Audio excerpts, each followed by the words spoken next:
Shoutout kay Katsakino Dukusin, Jonald Malyari, Romeo Conchada at iba pa nating taga-subaybay.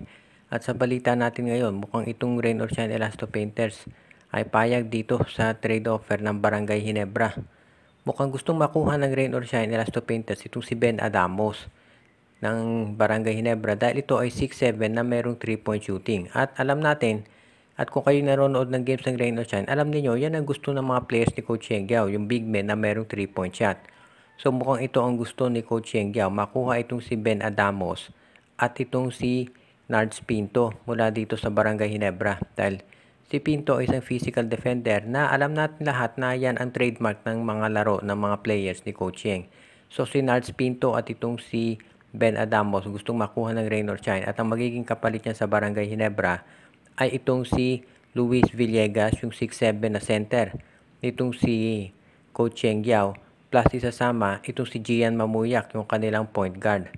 So pag nagkataon, kung itong si Gian Mamuyak mapunta dito sa Ginebra at si Villegas, ang magiging lineup ng Ginebra, sa point guard nila itong si Arjen Abarientos at itong si Gian Mamuyak.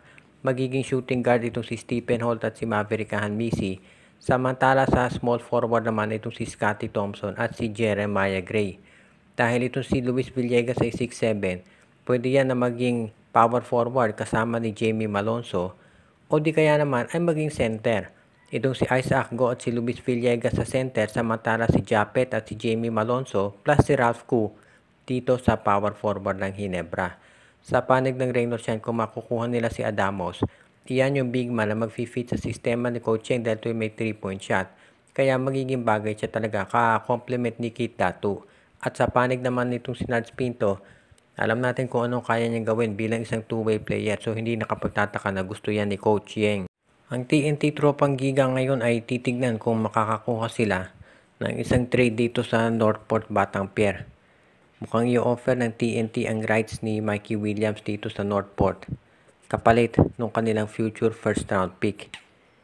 Mukhang ang TNT ngayon talagang susubukan nila na gawin ang lahat para makakuha ng, sabihin natin, way out para dito kay Mikey Williams dahil talagang ayaw na nilang makuha yan. So tignan natin kung ano mangyayari dito. As it is, itong si Mikey Williams hanggang sa ngayon ay wala pa rin tayong tinatawag na option dahil yung ibang mga teams ay tumatanggi na makuha ang serbisyo nito. So tignan natin kung paano mangyayari ngayon dito. As it is, kinakailangan siguro nitong si Mikey Williams siguraduhin na siya ay maglalaro talaga. Dahil yan ang kinakailangan para magkaroon sila ng kumpiyansa. Ibig sabihin, kung tatanggapin ng Northport ng ganitong offer, kinakailangan nakapirma na ng kontrata itong si Mikey Williams dito sa TNT pagkatapos sign and trade ang gagawin dito sa Northport Batang Pier. Kapag yan nangyari, magsasabi natin na magkakaroon talaga ng mas madaling option ang TNT para ma-trade ito. Kung sakaling matuloy ang trade na to, pwede na natin sabihin na talagang magiging madali na to para sa TNT. Sigurado naman tatanggapin ng Northport yan.